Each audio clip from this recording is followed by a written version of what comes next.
একজন মুমিনের জন্য কেবল জীবন ধারণই যথেষ্ট নয়, বরং তার উপার্জনের প্রতিটি পয়সা হালাল হওয়া বাঞ্ছনীয়। মহান আল্লাহ রাব্বুল আলামিন পবিত্র কোরআনে আমাদেরকে নির্দেশ দিয়ে তিনি বলেছেন, কুলু মিন তাইয়্যিবাতি মা রাযাকনাকুম, সূরা বাকারা ৫৭ নম্বর আয়াত। আর আমরা তোমাদেরকে যে পবিত্র বস্তু রিজিক হিসেবে দিয়েছি তা থেকে তোমরা খাও। এখানে তয়্যিবাত বা পবিত্র বস্তু বলতে এমন জিনিসকে বোঝানো হয়েছে যা দৃশ্যত পবিত্র এবং যা উপার্জনের পদ্ধতিগত দিক দিয়েও শরীয়তসম্মত। এজন্য হালাল রিজিক অত্যন্ত গুরুত্বপূর্ণ একটি বিষয়।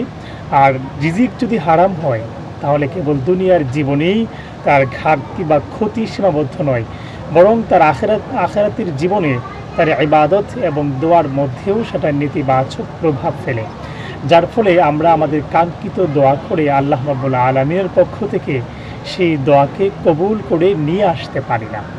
এজন্য হালাল রিজিক উপার্জনের সর্বোচ্চ চেষ্টা অব্যাহত রাখা।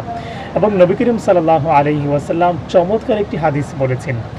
আর রাসূলুল্লাহ সাল্লাল্লাহু আলাইহি ওয়াসাল্লাম বলেছেন, তোমরা হারাম বস্তু থেকে বেঁচে থাকো, অর্থাৎ তোমরা সন্দেহজনক বস্তু থেকে বেঁচে থাকো। যে ব্যক্তি সন্দেহজনক বস্তু থেকে বেঁচে থাকলো সে তার ধর্ম ও ইজ্জতকে রক্ষা করলো।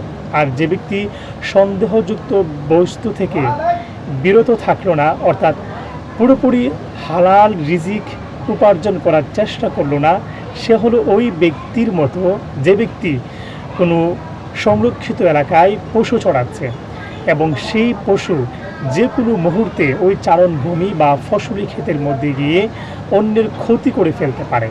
যদি আমরা পরিপূর্ণভাবে হালাল রিজিককে নিশ্চিত না হই তাহলে যে কোনো সময় আমরা হারাম রিজিকের মধ্যে ঢুকে যেতে পারি। এজন্য নবী করিম সাল্লাল্লাহু আলাইহি ওয়াসাল্লাম আমাদেরকে এই হাদিসের মাধ্যমে সতর্ক করেছেন।